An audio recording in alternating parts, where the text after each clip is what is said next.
W dzisiejszym odcinku pokażemy, jak poradzić sobie z obgryzioną płytką paznokcia. Rekonstrukcję wykonamy techniką akrylową. Nazywam się Magda, a to jest kanał dedykowany stylizacji paznokci. Dzisiaj z nami Indigo Nysa. Tak jest, cześć wszystkim. Marta Olesiak. Myślę, że można powiedzieć, że wasza ulubienica, ponieważ każdy film, który robimy z Martą, bardzo się wam podoba. Tak, bardzo się cieszę. I dzisiaj zrobimy temat, który myślę, że już będzie mega sztos, ponieważ jest to Jest to rekonstrukcja paznokci obgryzionych. Będziemy rekonstruować akrylem. ciężki temat, a zarazem, jak zaraz zobaczycie, prosty. Zapraszamy. Tak jest, zapraszamy. Do zmatowienia i wyrównania wolnego brzegu użyjemy pilnika o gradacji 100×180. Skórki odepchniemy kopytkiem. Uniesiemy je za pomocą frezu numer 4 i wytniemy cążkami. Do zmatowienia powierzchni użyjemy buffer o gradacji 180×240. Do rozkładania akrylu posłużymy się pędzelkiem Acrylic Oval 8. Do wytrawienia płytki zastosujemy Acid Primer. Do rekonstrukcji użyjemy akrylu Cover 1. Akryl rozprowadzimy za pomocą płynu Indigo Nail Liquid, który będziemy wlewać do ceramicznego naczynka. Stylizację pokryjemy topem Wet Look. W pracy salonowej spotykamy się z całym spektrum różnych płytek. Czasem przychodzą do nas klientki, które mają przepiękną, wręcz taką mistrzowską płytkę, długą, smukłą i zadbaną, ale jest też takie grono klientek, które ma płytkę krótką, połamaną albo obgryzioną. I dzisiaj zajmiemy się właśnie tym typem paznokcia. Pokażemy, jak zrobić rekonstrukcję obgryzionych paznokci przy pomocy metody akrylowej. Naszą stylizację rozpoczynamy od dezynfekcji własnych dłoni, założenia rękawiczek, po czym dezynfekujemy dłonie klientki i przystępujemy do pracy. Delikatnie odsuwamy kopytkiem skórki i nabłonki, które przylegają ściśle do płytki paznokcia. Pilnikiem o gradacji 100×180 matowimy paznokieć. Staramy się wyrównać wolny brzeg, na ile to możliwe. Robimy to bardzo ostrożnie, aby nie uszkodzić wałów okołopaznokciowych. Odpylamy paznokieć za pomocą pędzla Ice Cream Brush. Skórki opracowujemy za pomocą frezu numer 4. Pamiętajcie przy tym, aby frezem nie dotknąć płytki, ponieważ możemy zrobić dziurę. Marta wybrała ten frez, ponieważ wchodzi on pod wał i unosi nabłonki tak, że można je bezpiecznie wyciąć. Jeśli macie swój ulubiony frez, to wiadoma sprawa, możecie go użyć. Liczy się i komfort waszej pracy, no i oczywiście efekt końcowy. Skórki przy paznokciach obgryzanych będą się bronić i narastać na płytkę. Nie możemy usuwać ich drastycznie, wymagają one stopniowej pracy. Jeśli będziemy robić coś na siłę, możemy doprowadzić do zakrwawienia skórek. Odpylamy dłoń klientki pędzlem Ice Cream Brush. Wszystko, co podniósł nam wcześniej frez, wycinamy jednostajnym ruchem cążkami. Po usunięciu delikatnie jeszcze raz odpychamy wał za pomocą kopytka. Dodatkowo przy pomocy buffera wygładzamy cały opuszek, jeśli widzimy jeszcze jakieś zadziorki. Przecieramy paznokieć wacikiem nasączonym fioletowym cleanerem.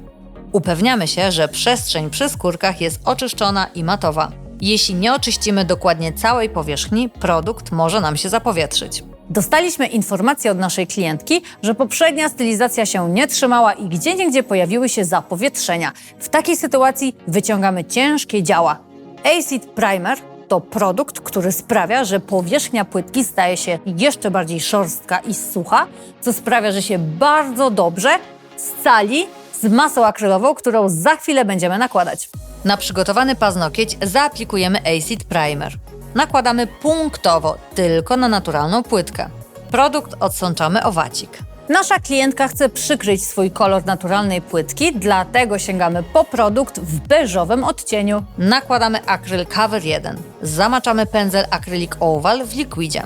Nabieramy kulkę akrylową i odkładamy ją na wolny brzeg paznokcia. Rozkładamy akryl od razu, formując kształt. Kolejną kulkę dokładamy przy linii skórek, pamiętając o tym, żeby nie dotknąć skóry. Jeśli pozalewamy paznokieć dookoła, masa akrylowa może nam się zapowietrzyć. Akryl to produkt, którego nie utwardzamy w lampie. Jego polimeryzacja następuje samoistnie, ale trzeba uważać, żeby nie zrobić fal startu i nie zacząć piłować, kiedy produkt jeszcze się całkowicie nie spolimeryzował. Dlatego zanim dotkniemy paznokci pilnikiem, sprawdzamy zaciskarką, uderzając w powierzchnię i musimy wtedy usłyszeć taki dość specyficzny, pusty dźwięk. Jeśli go słyszymy, znaczy, że się spolimeryzowało i możemy przejść do piłowania. Opracowujemy paznokieć pilnikiem o gradacji 100 na 180. Wyrównujemy wolny brzeg i matowimy powierzchnię płytki, używając delikatniejszej strony. Produkt jest rozłożony idealnie i nie ma potrzeby używania wyższej gradacji. Dokładnie matowimy powierzchnię bufferem o gradacji 220 na 280. Paznokieć odtłuszczamy wacikiem nasączonym cleanerem Wipe Off.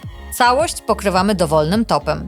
Użyjemy topu Wet Look. Wybraliśmy go, ponieważ posiada lepką warstwę, którą przetrzemy przy użyciu cleanera Super Shine. Utwardzamy w lampie Multi-LED przez 60 sekund. Różowy cleaner to nasz ulubieniec do usuwania lepkiej warstwy, ponieważ oprócz tego, że ją usuwa, to jeszcze z automatu nawilża skórki i dodaje jeszcze większego blasku, stylizacji. Dzieje się tak, ponieważ zawiera w sobie cząsteczki Shea, a konkretnie ester etylu i to on jest odpowiedzialny za to działanie 3 w 1. Przecieramy paznokieć wacikiem nasączonym cleanerem Super Shine. Jak widzicie, nie ma już potrzeby aplikacji oliwki.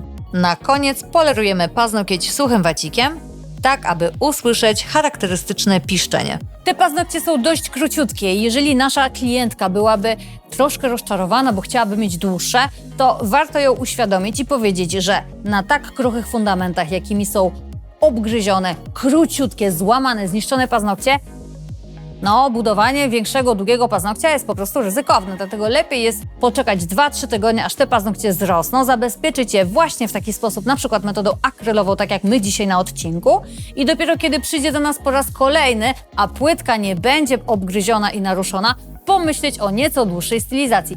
Pamiętajcie, że to my odpowiadamy za to, że nasza klientka będzie miała bezpieczne paznokcie i nawet jeżeli czasem chce nas do czegoś przekonać, to się nie dajemy, bo to my jesteśmy profesjonalistami i wiemy, w jaki sposób dobrze, skutecznie, bezpiecznie pracować produktami do stylizacji paznokci. Tak wyglądał paznokieć przed, a tak wygląda po rekonstrukcji. I to już koniec naszego odcinka. Dajcie znać w komentarzach, czy zdarzają Wam się obgryzione paznokcie w Waszej codziennej pracy i czy udaje Wam się przekonać klientkę, żeby jednak ich więcej nie dotykała zębami. Dajcie jakieś tipy w komentarzach, bo sama jako osoba, która latami obgryzała paznokcie, wiem, że nie jest to łatwa sztuka przestać to robić. Pamiętajcie, że jesteśmy zawsze w czwartek o godzinie 17. Dzięki za uwagę. Cześć!